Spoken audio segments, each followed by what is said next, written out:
आज का सूत्र है, सुख धन से प्राप्त नहीं होगा, सुख तो आपको भगवान के भजन से प्राप्त होगा।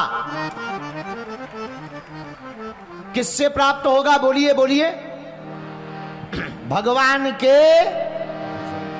अच्छा महाराज उल्टी बात है मत बोलो, भजन से सुख मिलता है क्या? हाँ भैया मिलता है। मिलता है? हाँ मिलता है। आप कोई प्रमाण बताओ। हाँ तो सुनो, आपके पास मकान ना हो, खूब बेहतरीन बड़ा मकान बना लो, पर मकान बेहतरीन बन जाए, बढ़िया बेहतरीन तुम गद्दा ले आओ 3-4 लाख रुपए का, 2-2.5 लाख रुपए का बेड ले आओ, लेकिन नींद न आए, तो बताओ क्या वो महंगा बिस्तर किसी काम का है? बोलिए। अच्छा आप 5 स्टार होटल में जाकर के बढ़िया चाउमीन, डोसा हैं, और क्या क्या चलता, मंचूरियन, इडली, और हाँ वो पिज्जा, हाँ तुम ये बड़ी बड़ी डिशें ले आओ, सब ये सटके लंबी लंबी दोनों सटके, तुम ये सब लेकर आओ और खूब मंगा लो, खूब महंगे व्यंजन मंगा लो।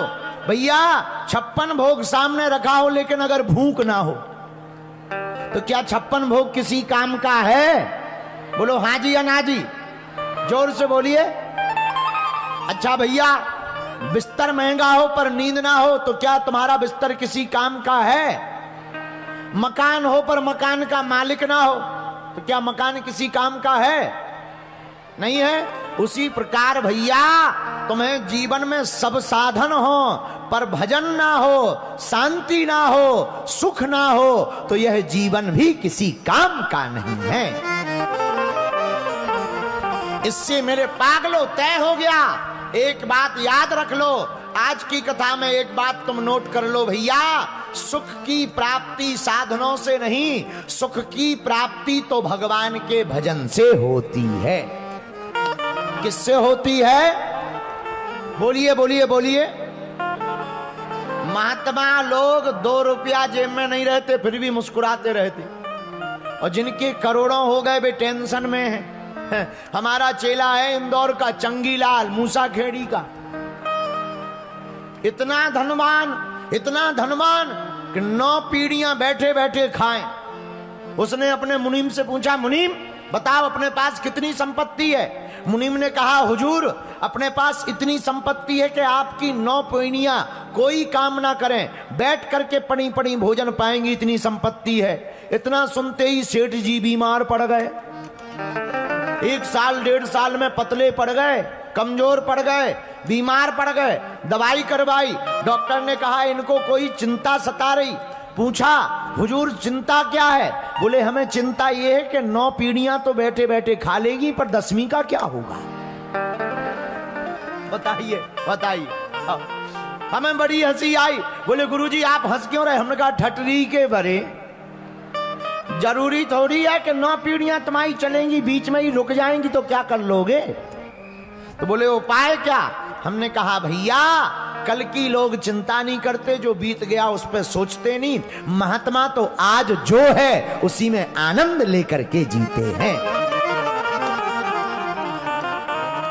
बोलो सीताराम। सीताराम जोर से बोलो। तो आज की कथा का सूत्र नोट कर लो, सुख धन से प्राप्त नहीं होता, किससे प्राप्त होता है? भगवान के भजन से। किससे? एक आदमी ने भगवान विष्णु की तपस्या की। किसकी तपस्या की? किनकी? भगवान विष्णु की। भगवान विष्णु प्रसन्न भय, वरदान मांगो। महाराज आप ही दे दो। नहीं नहीं मांगो मांगो। भगवान विष्णु ने कहा कि मांगो। बोला नहीं महाराज जैसी हमारी तपस्या हो वैसा आशीर्वाद दे दो। भगवान विष्णु ने एक थैला उठाया, बैग, लो जो तुम्हें चाहिए निकाल लो। दिखने में छोटा है पर तुम्हें पृथ्वी पर तुम अपने घर जाओगे विराट रूप में मिलेगा। उसने मकान निकाल लिया, मकान की चिट्ठी निकाल ली, गाड़ी की चिट्ठी निकाल ली, संपत्ति की चिट्ठी निकाल ली, पूरा थैला खाली कर दिया। वो आदमी है ही है खतरनाक, कितना ही दे दो उसका कभी मन भरता ही नहीं है। जब पूरा थैला खाली कर दिया, वापस जाने लगा, तो भगवान विष्णु ने लक्ष्मी जी से पूछा, जरा देखो थैला में कोई चिट्ठी रह गई कि सब ले गया चंगीलाल। लक्ष्मी जी ने देखा, बोले महाराज सब ले गया, बस एक चिट्ठी छोड़ गया। विष्णु भगवान बोले कौन सी? कोने में पड़ी हुई थी थैला में, उस चिट्ठी में लिखा था शांति।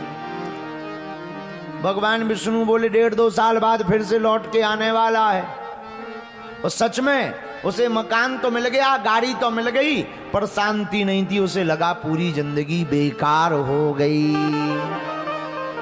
यही हम तुमको कहना चाहते, अनीति से धन कमाकर पाप करके आप अमीर तो बन सकते हो, पर सुखी नहीं हो सकते हो। सुखी रहने का सर्वोत्तम उपाय धन नहीं, भगवान का भजन है।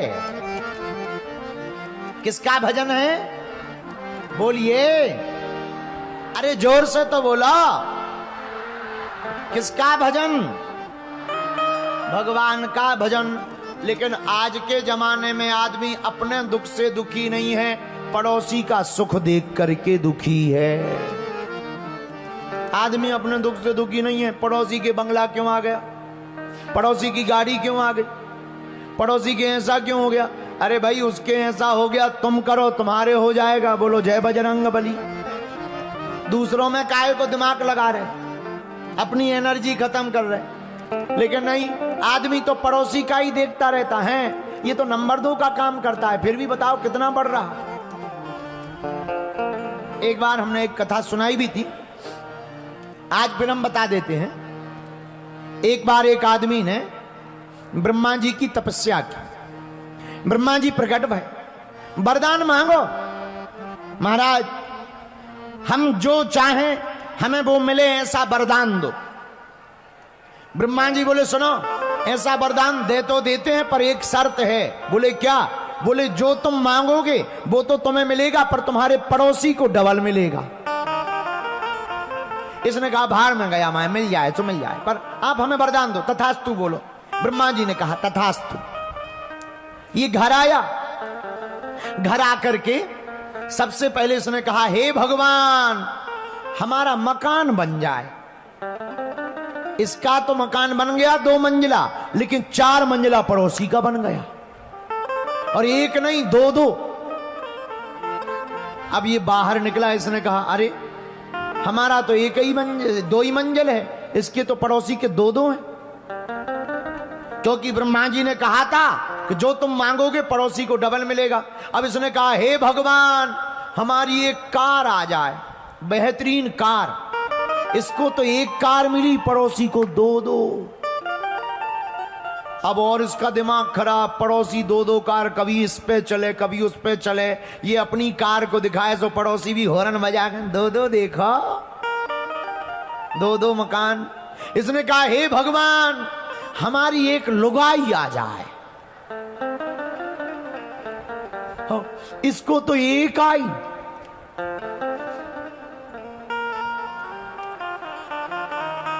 पड़ोसी को 2-2। ये अपनी पत्नी को लेके छत पे खड़ा हुआ, पड़ोसी दोनों लेके खड़ा हुआ, एक लेफ्ट में एक राइट में, और चाय पी करके इशारा करे इधर देखा। अब इसको भारी जलन कि बताओ तपस्या हमने की, वरदान हमने मांगा, मजे पड़ोसी ले रहा है। अब इसका दिमाग खराब। अब जब दिमाग खराब तो उसने सोचा वरदान ही है, कुछ भी मांग लो वो मिलेगा। तुरंत ये ब्रह्मा जी से बोला हे भगवान हमारे मकान के बाहर एक 20 फुट का गहरा गड्ढा खुद जाए। इसके बाहर तो एक गड्ढा खुदा, पड़ोसी के बाहर 2-2। फिर तुरंत बोला हे भगवान हमारी एक आंखी फूट जाए। भैया इसकी तो एक ही गई, पड़ोसी की तो 2 ही तप गई। इसने कहा भाड़ में गया, अपन तो एक से काम चला लेंगे, सामने वाला का तो बिल्कुल 0 ही हो गया। पड़ोसी से मिलने गया, राम राम। अब वो बेचारा करे कौन है भैया, एक चांटा मारो और ले लो मजे। दो दो गाड़ी, दो दो बंगला, दो दो लुगाई। वहीं पे खड़े खड़े बोला, हे ब्रह्मा जी हमारी एक टांग और टूट जाए। भैया इसकी तो एक ही टूटी, पड़ोसी की बिल्कुल ही अपंग हो गए। अब इसे और मजा आया, बैसाखी लेके कूदे, कहो मजे ले। अब इसने कहा, हे ब्रह्मा जी हमें बहुत आनंद आ रहा।